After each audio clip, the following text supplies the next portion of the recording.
I'm the Public Affairs Director for the Brazoria County Sheriff's Office. Can you give us a brief about what took place? I certainly can. Early this morning, deputies responded to a call for service about an impending disturbance at a woman's residence where she was concerned for her safety. She had information that was credible that a suspect might be heading to her place of residence. Deputies were actually able to confirm that that suspect did have at least 2 warrants out for his arrest for assault.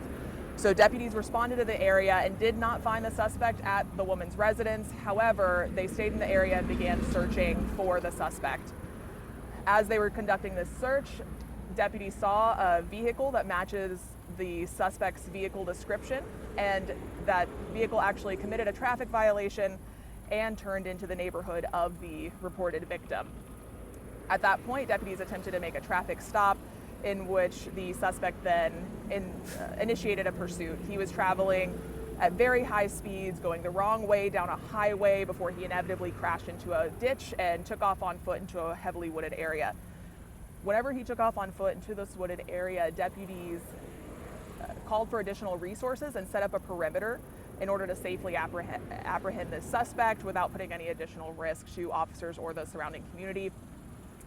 At that point, those resources were canines, drones, additional officers, everything that we could use to be able to take this suspect into custody safely. At that point, whenever deputies moved into the wooded area and attempted to take the suspect into custody, he presented a knife to them. And at that point, that was when at least 2 Brazoria County Sheriff's Office deputies fired upon the suspect. After the weapons were discharged, they took him to a safe area to conduct emergency medical services. He was then taken by life flight while they were doing CPR, where he was later pronounced deceased at the hospital, unfortunately. At this time, there were no major injuries reported by the deputies, and our deputies are always committed to keeping the Brazoria County citizens safe. There is a general policy that we will be following as well, that any Brazoria County Sheriff's Office deputy that is involved in a shooting is put on administrative leave while we conduct an internal and an external third-party investigation. At this time, the Texas Rangers are actually on scene, already beginning their investigation into this.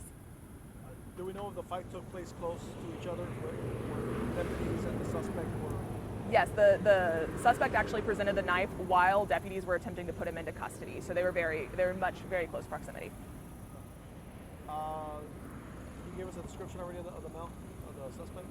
I don't have all of the details yet, and we haven't released his name because we haven't notified next of kin or anything of that nature yet. And you said the female that reported the incident, she was a complaint that the suspect would do harm to her? Yes, she was very concerned for her safety and asked for deputies to come on scene to make sure that the suspect wasn't at her residence. Can you tell us the priors that he had? I know of at least 2 assault charge warrants that were out for his arrest. Out of Brazoria County? There's at least 1 is out of this area, and I believe the other one is out of Harris County, but I would double check that. Or I can double check that and send that information to you.